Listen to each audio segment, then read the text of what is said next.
Hi, Darren Raskin here, and today I'm going to talk about something that we've all been exposed to if you've been in network marketing for any period of time, and that is when you go to do a follow-up after you've shared your product or service or opportunity, and after you've done that, you go to follow up, and all of a sudden they disappear. You can't get a hold of them. They don't respond to messages. All of these different things, and sometimes that can be very, very frustrating. So that's what I'm going to talk about some of the reasons why people might want to do that or might do that, and then I'm also going to give you some tips on how to limit that when you're going and talking to people and sharing it. So number one, why would somebody not respond? And there's a whole slew of reasons. It could be as innocent as a case where they're just truly busy and they're just so overwhelmed with what's going on in their life that they just don't want to sit. They don't sit the time to respond. I know a lot of people that they've received the text and then they see it, but then they're in the middle of something and then they forget to go back. And to believe, I've actually done that once or twice too. So it could be as simple as that. Or it could be a case where they're embarrassed because they don't have the money to do it. It could be a case, which is really, really common, is a lot of times people are afraid to say no to you. And that's a big one. And that's one of the ones that we're going to primarily focus on as far as with the tips. So number one, as far as tips to help limit this, when you make the decision that you're going to promote a network marketing business, is you number one, you got to realize that whether your friends and family join you or not, you're going to be successful regardless. And there's a lot of ways. There's so many ways to find other people to talk to. That should not be a limitation. There's an abundance of people to talk to. So number one, when you first make the decision to do it, you got to recognize that none of the people that you're going to talk to, and none of those people are going to have an effect on your success. Number two is you got to look at what you have to offer and recognize that you have something that it can really impact them and really benefit them. And if you don't believe that, then you probably shouldn't be you shouldn't be in the business. You shouldn't be trying to build a business like that. So you need to find the things that you know that can help people with that. And then what do you say when you're calling people? Oh, and one more thing I almost forgot is you want to emotionally detach yourself from the outcome. So your goal should just simply be to educate your friend, family, and whoever you're talking to, educate them about what you're doing so that they understand and can make a decision.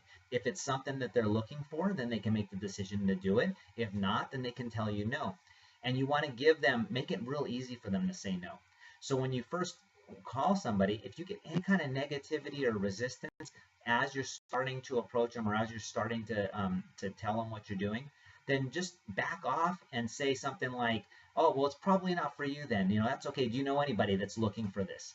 But basically back off, say, "It's probably not for you then," and just let it go, because what's going to happen is people are going to be watching you, and eventually they may come around. Something might change in their life so that they might be interested. And if you put pressure on them from the very beginning, then they may not want to talk to you, or they may be afraid of you pressuring them down in the future. So you want to make it really easy on them. Then if you do get through the whole thing, and after you share what you send them to a website or whatever it might be, you say, if you like it, you say something like, "If you like it, great. If not, that's okay too.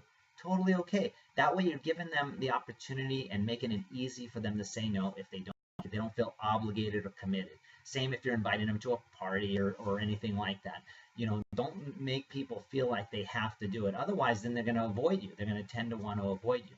So those are some of the tips that you can do when you're actually sharing it. There's a whole bunch of more things that you can do. But if you've already kind of screwed up a little bit maybe, and you were too aggressive or pushed too hard at the very beginning, how can you recover that? If this is somebody that you really care about, like a family or friend, close friend, is go to them and text them or call them and leave a message and essentially say to them, "Hey, I'm really apologize. I got really excited about this. I wanted to try to help you, and I know I put too much pressure on you, or I may have put too much pressure. I may have badgered you too much or something like that." And just say, "Hey, it's totally okay if you're not interested. I don't want this to come between us." And ideally, you want to maintain your relationships. There's at no point, if you do this right, and if you have a very trainer or somebody who really knows what he's doing, you should never ever leave somebody where they don't want to talk to you. And you can do that by following the right steps. If you do it right, people should be able to easily say no and come back later. And that's what you want, because people's lives change. And if they have a good experience with you, then they're more likely to come back and actually join or start your program after the fact, after they've seen that you're committed and you're doing it for an extended period of time. Because a lot of people come in and out and they're watching you. So make sure that you stay committed. If you want to be successful at this, stay committed and stay consistent.